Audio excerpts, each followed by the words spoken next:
Malaysia is the leader in semiconductor chip industry. You have had the foresight to start that industry, I think about 5 decades ago, and now you have the strategic support of the government for that industry to grow. Do you, well, you mentioned in your keynote speech that you intend to share that success with others. Do you envision ASEAN as a powerhouse for semiconductor chip industry? And how can we do so in a sustainable way? You said, you know, sustainability is part of the theme for this year, ASEAN chairmanship. How can we do it in a sustainable way in terms of technology, in terms of energy, in terms of the environment? Thank you. In terms of the priority that we have pronounced in terms of economic policies, it includes digitalization in the region. And of course, semiconductor, because we were ahead of a few decades, we have moved even to the front end. And the investments coming in even from Germany, Infineon, and the United States and China is quite phenomenal. But this success must be shared because Singapore, Thailand, Indonesia, and Vietnam has been also pursuing this agenda. And I think if we want to really harness our resources from 700 million ASEAN force, then I think we need to coordinate, because our policy is also to ensure that no one is left behind, precisely what Prime Minister Pham Minh said. And if it is in a Madani framework, we call it. So that is where I think we do excel a bit, we share. But there are many areas in terms of not only food technology and food security that Vietnam excel, but in terms of the high-end industrialization, in terms of even AI, and therefore it is win-win. And I think the understanding that we have had is to make sure bilaterally and also multilaterally within ASEAN, we should go for high-end training, TVET of the more upskilling emphasis, and this will be done. And of course, some very technical issues like fab, design, packaging through the semiconductor and chips industry, we are able now to promote, unlike the past. The past was mainly back-end industry. And how do we do it? We do it in collaboration. In my discussions, they say that, you know, either you have a joint training in Vietnam, in Malaysia, in Indonesia, Singapore. We do it, I think, together, because that will give us additional advantage and leverage as ASEAN. Because as Malaysia, with 34 million people, although Pham Minh Chinh always reduce, every time he talks to me, he says 32, 33, 34, my dear friend. Of course, much less than Vietnam. But my point is, collectively, we are 700 million. And the potential is enormous. And if we negotiate from the position of strength, we negotiate as a force. Now with Timor-Leste is a better force. Okay, you agree, Ramahorta? This great friend, I must share with you. This man is in many ways quite crazy. You know why? Kofi Annan once told me that, Anwar, how well do you know Ramos Horta? I said, well, a good friend. You know, he kept on harassing me, my staff, just to make sure that I pay attention, to make sure that you are being given good treatment and released from prison. And this is the man, Ramos Horta. Good morning, Xin chào. My name is Ramlan Osman. I'm the head of the Halal Certification Authority of Vietnam.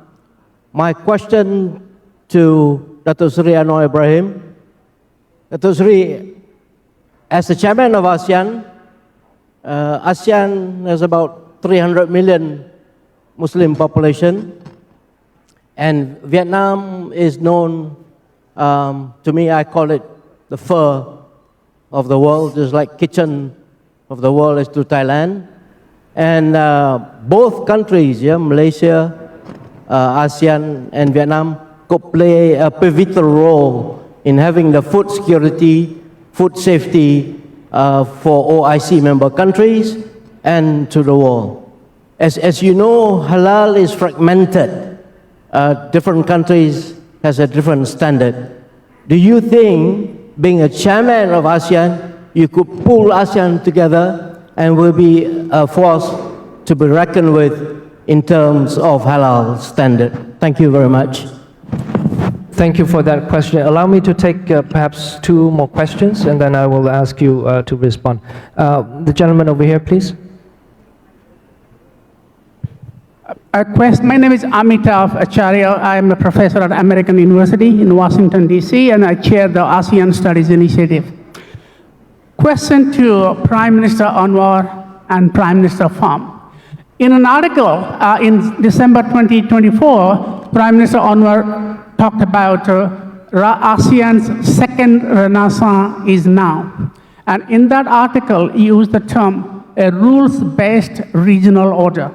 Prime Minister Pham just mentioned ASEAN needs to create a rules-based environment. Could you please clarify what you mean by rules-based regional order or rules-based environment? Because this term has been used at the global level, liberal rules-based order, and I know that we all know that that rules-based order at the global level is under disarray, it's fraying. So can ASEAN create a rules-based order in the region? And what would it look like? Whose rules? What kind of rules? And that could become a rallying point for ASEAN. Thank you very much. One last question for this round. Yes, the gentleman over there.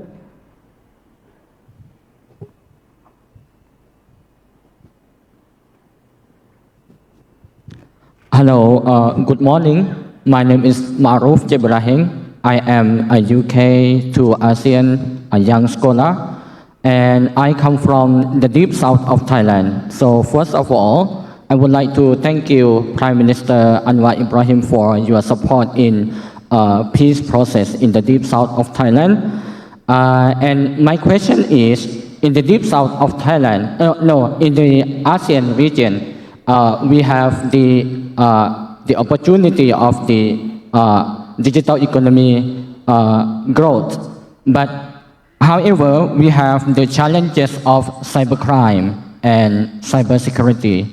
So how can ASEAN countries can help each other in combating cybersecurity and cybercrime that affect to people of ASEAN countries? Thank you very much. Thank you. So, Prime Minister Anwar, would you like to respond? And Yeah, would, of briefly course, on invite others. halal, it is not just confined to Muslim communities. Without exception, in my engagement with all countries, they want this, at least there is satisfaction to have a system and economically very attractive. Because you're talking about more than $1 trillion economic potential.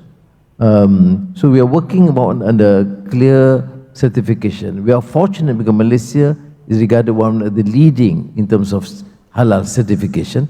We're working well with Vietnam, and Vietnam has strength in terms of food products and industrial agriculture.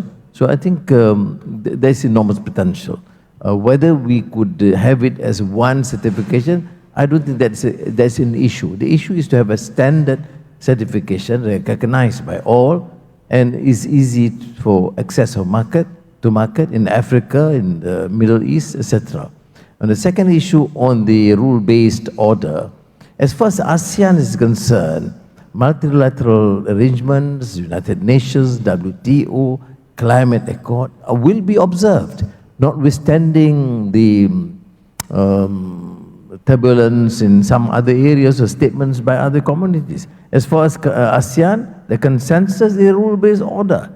We work on basic parameters that it must be subjected to certain basic rules and parameters. Even in the settlement, or hopefully the settlement, which is progressing moderately on the case of Myanmar, we said, okay, the 5-point consensus. Okay, there be some flexibility in terms of how we attain it. We give some space, but that is a position. And the final question, I forgot. Yeah, on South Thailand. It's interesting, you see. With Vietnam was a showcase because one of the first joint development authority into petroleum and gas between Petro-Vietnam and Petronas. That means countries, even when they have some minor differences on the border, we work together. And I think that's a showcase that other countries are looking at. Based on that principle, we moved to, for example, now Johor-Singapore economic zone. To me, it's phenomenal success because it's quite unprecedented for two countries to work together in all comprehensive fields in developing the south of Malaya and Singapore. Then we have South Thailand, which had some minor skirmishes from time to time. And I discussed with Pang Thong, the Prime Minister, and recently appointed Dr. Thaksin to help. And it is remarkable for him to go down to South Thailand just last week and said, I'm sorry for what has happened. I admit there were some excesses, but let us work together to jointly develop north of Malaya and south of Thailand, which happens to be one of the more the much poorer areas. So I think I would view this positively. Of course, the area will be economic development, tackling crime, cybersecurity, or some upheavals in terms of some skirmishes which must end in order to ensure that there's peace and success. Similarly, with Myanmar, I was discussing with Prime Minister Pang this morning, breakfast, he calls me at 7 in the morning. And when I arrived last night, and we had 2 meetings, and the second meeting was Ramos Horta, who will refuse to end the meeting. Okay, but anyway, one of the issues in Myanmar, because it's cybersecurity, crime, many issues. So I am with you on this, that once we have this collaboration, it's not just purely economic, industrial trade. It's dealing with all issues that would help attain peace and promote or propel progress. Thank you. We really and now as youngsters, we really appreciate your efforts. And I would like to ask you one question: how can we promote the roles of young people in fighting climate change? Like the last COP29, and other words, as we are embarking on progressing climate change, addressing, for example, as the UN's SDGs, how can we strive to promote these? Thank you. I agree. The focus should be domestic policies must be clear. I mean, for Malaysia, for example, we still maintain 50% jungle, forests in the country. No compromise. 50%. Now, 1 million trees, new trees planted in 2024 to show that we are serious in this. But and I think before I move to the youth, Prime Minister Ramos Horta is extremely moderate these days, and calm and composed.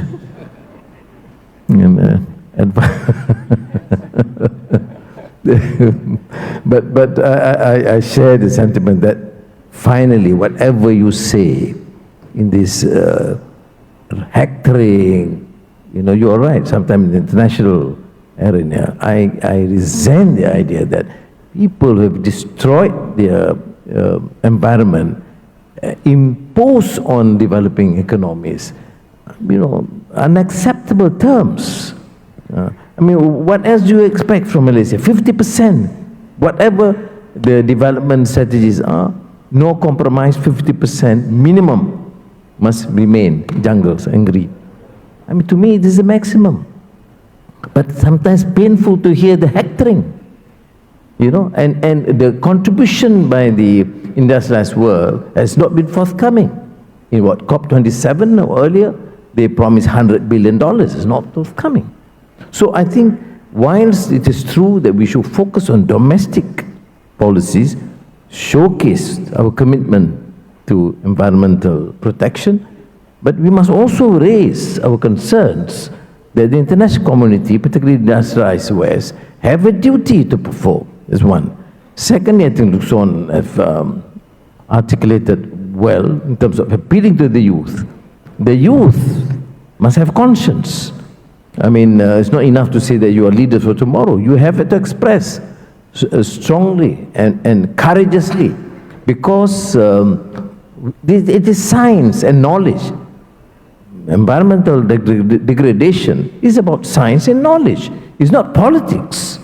That's number one. Number two is about values.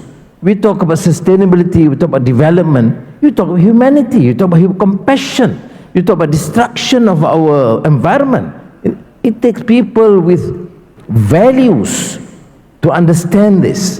This is not just greed or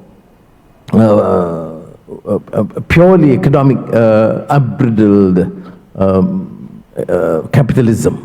I mean, there must be profit, yes, but in this world, that's why I can appreciate the sentiment of the youth.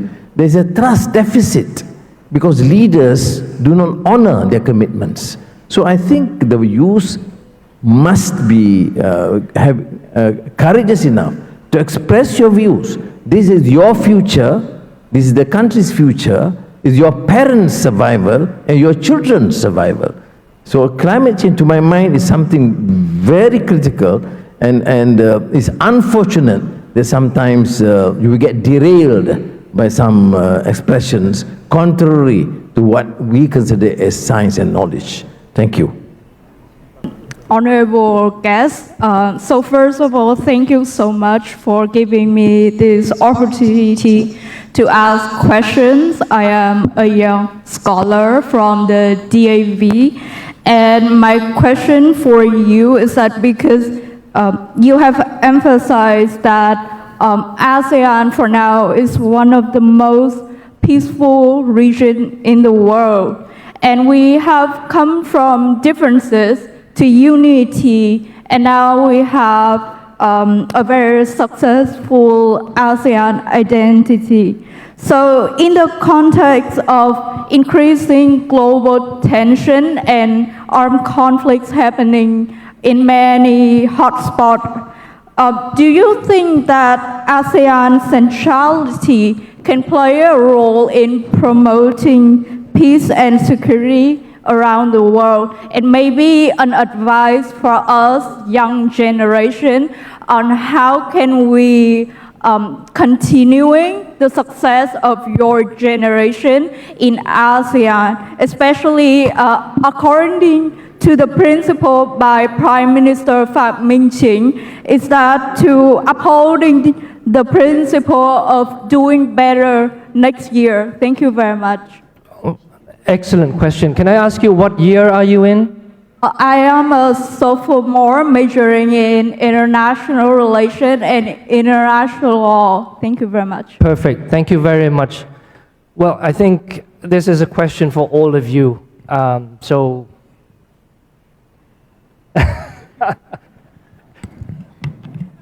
let's start with the chairman, perhaps. Okay. We maintain centrality. I mean, we must also understand his antecedents of history. You know, talking about a few decades ago, Vietnam was the focus, attention of the world. Then Cambodia, you know. I mean, and prior to that, War of Liberation, Indonesia, millions of lives lost, you see. So ASEAN emerged during the Cold War, post-colonial rule, and we realized that we should maintain, at that time we used the term neutrality, peace, freedom, neutrality. And to understand that, you understand historical antecedents. We were tired, we were sick of what happened in Vietnam, of the colonization and the atrocities committed in Indonesia and elsewhere in the region. So that was the decision. And then ASEAN leaders then, okay, my predecessors, then craft these new visions. Okay, we maintain the centrality. We engage with all. What choice do we have? As emerging economies, focusing on the fundamentals, economic fundamentals, we realize that the only way to survive and manage is to focus on the economy, trade, investments, industrialization, and going on the upper end. And maintaining peace among us. Those days, in the first 1 or 2 decades of ASEAN, no success in economics or trade. It's just peace. And whatever shortcomings you may say, it was successful in that regard. But now, the new generation, Prime Minister Fang, and one of them, one of the key players, say, no, we go beyond that. We need trade, investments, intra-ASEAN trade, which is still low. We can become, a strong economy if we work together. So that's the line. How do we achieve that? Centrality, which means we continue to engage. I remember even Malaysia's relatively smaller country, have been compelled. Why are you close to this country? Why are you not saying these things? We say, no, we must protect the interests of our people, our region. And the best way is, of course, to speak up. I mean, I was quite outspoken on Myanmar, for example. I was outspoken on the issue of Gaza. Because you can't talk about freedom and democracy and human rights when people thousands of children being killed and you say, stay silent. That's to me is hypocrisy. But you know the limits. You still engage. You still understand that survival of Malaysia and the region is on the principle of centrality. You engage and respect. Yes, we have differences on this, but there are many other areas where we should collaborate. I mean, Vietnam or New Zealand or Timor-Leste is an exception because we don't have serious issues with them. We're sometimes fishing a little, but then we are dealing with it. And we're dealing it in a realistic manner. We are working together. We find a solution. We don't just say, no, a solution is just arrest and more naval ships. No, we say, let us collaborate, win-win situation. That is the spirit, like the Joint Development Authority on Vietnam and Petronas, an example. So I think centrality, to my mind, is critical for our survival, and it is the new way forward in terms of international relations. Thank you. Thank you, Prime Minister.